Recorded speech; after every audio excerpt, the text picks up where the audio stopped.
This is the principle of dis-ease. And what the principle of dis-ease is, we sometimes see a bit of a disconnect, or we think that it's a funny play on words that will sometimes exist between, like the medical community and, other people who would be more in the quote-unquote alternative healthcare space. But I would actually make the case that even though we can look at that and say it's a play on words, that we're actually describing two very different processes. And this is an important thing to actually understand in terms of what is necessary to help a person actually be well. So let me make a bit of a distinction between the two things here. So firstly, disease. What we're referring to is the manifestation of some kind of pathological adaptation in the body. And the common ones, what are they going to be? They're going to be heart disease, cardiovascular disease, cancer, diabetes, again, so many of the so-called, quote-unquote lifestyle diseases. And the reason that this matters is that this is referring then to an end effect of a process, all right?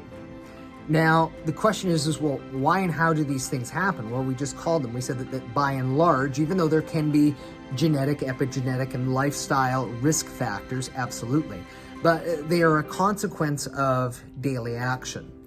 Diet, especially diet, exercise, chemical exposures, any number of different risk factors that set us up down the track for these kind of circumstances. But here's one of the important things, and sometimes this is a little bit of a controversial, statement.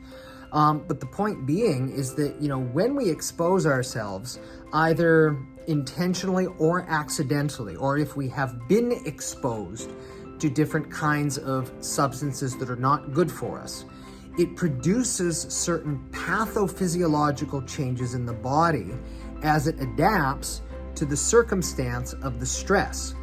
Now, why does that happen? It's because if the body did not actually adapt to the circumstance, it would produce instant cellular death.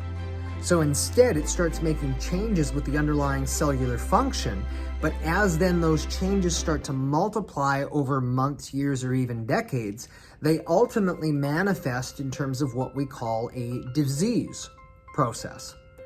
But what I'm saying here is I'm saying that in this case, the disease is actually the logical outcome of the sequence of events that led it there. In other words, disease is a normal process. I didn't say a healthy process. I said it's a normal process. Garbage in, garbage out. So if you've got all of this bad kind of stuff going into your body or trapped in your body in one form or another, it's only logical that it's going to manifest in some way on the other end here. Now, that's the process of disease. Now, the flip of that, dis-ease, as it's commonly used, I personally prefer to use the word incoordination. What are we referring to right there? What we're talking about in terms of dis-ease is where a person is not doing all of the bad stuff. In fact, they're doing all the right stuff, and that's what they will usually say. But Doc, I exercise, my diet is good, I sleep well, I don't have much stretch in my life, or I'm able to take care, I'm able to manage things, it's not too bad. And I do all of the right things. Why then do I still have, some kind of, pathology or some kind of an issue going on? And this is the caveat, is that the disease that you have on the end, it may actually be the exact same thing. But in the second case, that of dis-ease or incoordination, see, if the default setting of the body is to actually manifest perfection, it's to manifest health. If you're putting the good stuff in, but you don't have health on the other side, what it means then necessarily is that something is interfering with your body's normal ability to actually be healthy. You're doing the right thing, but what you actually need is you need assistance because something is interfering with that process. It might be that something is wrong in terms of your body's mobility, your neurology, your physiology, your nutrition. There might be something that you're just simply not aware of, and if you can correct that, suddenly health starts to manifest.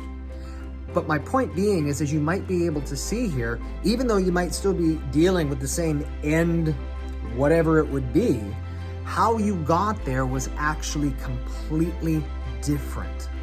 And because it was completely different, you were probably going to need a completely different form of care or treatment to figure out what's going on. And this is why it's very important, not exclusively to focus on the end effect, the diagnosis, the disease or the dis-ease. What's more important is argue to say, okay, well, if this is what's going on, how did you get here?